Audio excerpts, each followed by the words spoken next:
In 1976, parents in Oakland County were terrified as a shadowy figure known as the Babysitter Killer preyed on their children. The hunt began after two young girls, aged 10 and 11, went missing, followed by the shocking discovery of their bodies days later. The first two victims, Christine Mihelich and Mark Stebbins, vanished from separate areas of Oakland County within weeks of each other. Their disappearances sent shockwaves through the community, leaving families and friends in a state of panic and confusion. The once peaceful neighborhoods were now shrouded in fear as parents clutched their children a little tighter and watched them more closely. The sense of security that had once been taken for granted was now replaced with an overwhelming sense of dread. 10-year-old Christine disappeared one afternoon while walking to the post office. She was a bright and cheerful girl, known for her love of animals and her infectious laughter. Her family described her as a ray of sunshine, always eager to help others and make new friends. The day she went missing, she had been excited to run an errand for her mother, a simple task that would tragically be her last. Her body was discovered weeks later, carefully placed by the side of the road. She had been suffocated. The discovery was a devastating blow to her family and the community. The meticulous manner in which her body was placed suggested a chilling level of premeditation and care by the perpetrator. It was clear that this was not a random act of violence, but a calculated and deliberate crime. Mark, just 11, vanished after running. He was a spirited boy full of energy and curiosity. His disappearance was initially thought to be the case of a runaway child, but as days turned into weeks, the grim reality began to set in. Mark's family was plunged into a nightmare of hopes of his safe return to Windsor the next passing day. His body, discovered days later, showed signs of torture. The brutality of the crime was shocking, leaving investigators in the community grappling with the horror of what had happened. The details of his injuries were too gruesome to comprehend, painting a picture of unimaginable suffering. The forest, once a place of adventure and play, was now a haunting reminder of the evil that lurked within. He had been suffocated as well. The similarities between the two cases were undeniable, leading authorities to believe that they were dealing with a serial predator. The community's fear turned to outrage, demanding justice for Christine and Mark.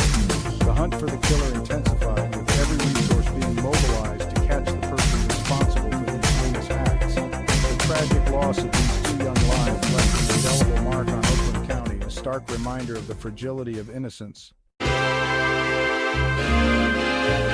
term babysitter killer began to circulate, striking fear into the hearts of parents across the county.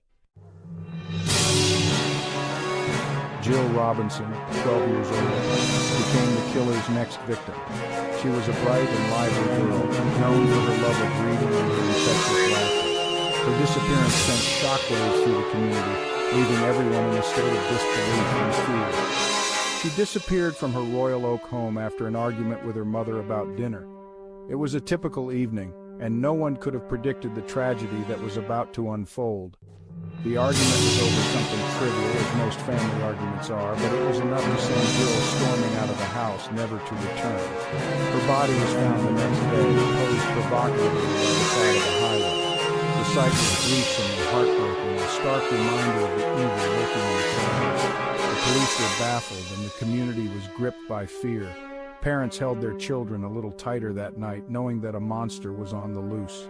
The brutality escalated with the abduction of 12-year-old Timothy King. Timothy was a kind-hearted boy known for his love of sports and his dream of becoming a professional athlete. His disappearance was a devastating blow to his family and friends, who were left to grapple with the unimaginable. He vanished from Birmingham while out buying candy. It was a simple errand, something he had done countless times before, but this time he never made it back home.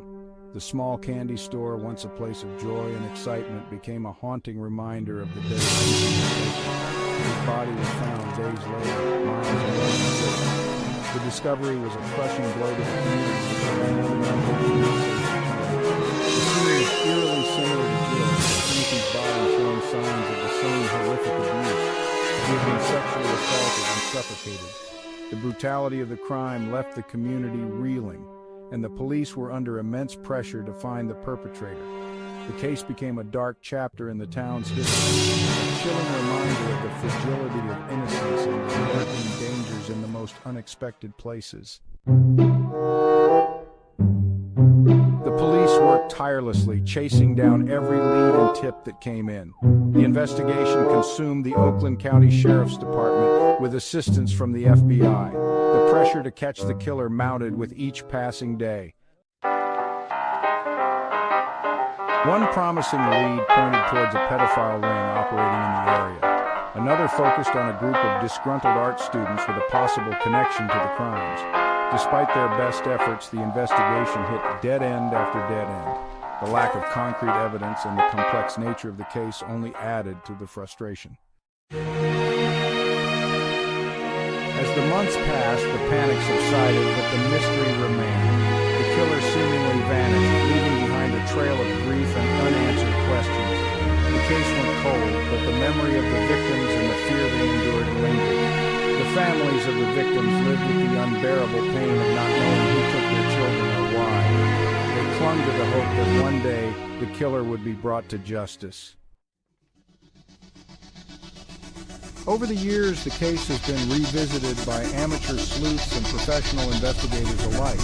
The advent of DNA technology offered a glimmer of hope, but it has yet to yield any conclusive results.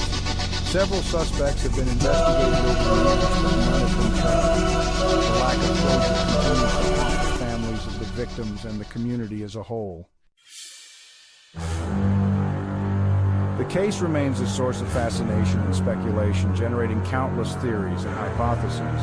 Some believe the killer was a lone wolf, driven by a twisted need for power and control. Others suspect the involvement of multiple perpetrators, possibly part of a larger network. The lack of a definitive profile has only fueled the speculation surrounding the case. The Oakland County child killer case, a dark chapter in Michigan's history, has left an indelible mark on the community. The series of abductions and murders that took place between 1976 and 1977 have haunted the residents for decades. The fear and uncertainty that gripped Oakland County during those years have never truly dissipated. Continues to cast a long shadow over the community. Families who lost their children in this tragic series of events still seek closure, and the community comes together every year to remember the victims. Memorial services are held and flowers are laid at sites dedicated to the memory of the young lives lost. It stands as a stark reminder of the vulnerability of children and the importance of vigilance. Parents hold their children a little tighter, and the community remains ever watchful. The case has instilled a sense of caution that persists to this day, influencing how parents and children interact with their surroundings, and the devastating impact of unsolved crimes. The pain of not knowing who was responsible for these heinous acts continues to weigh heavily on the hearts of many. The families of the victims are left with unanswered questions and a longing for justice that has yet to be fulfilled. The pursuit of justice for the young victims goes on, driven by the relentless efforts of law enforcement and the unwavering hope of the community. Detectives continue to examine evidence, follow leads, and seek new information that could finally bring the perpetrator to justice. Fueled by the hope that one day the truth will be revealed. Candlelight vigils are held, and the community stands in solidarity, holding on to the belief that answers will come. The photographs of the missing children serve as a poignant reminder of the lives that were cut short and the need for resolution. Until then, the mystery of the babysitter killer remains a chilling enigma that continues to baffle investigators and haunt the community.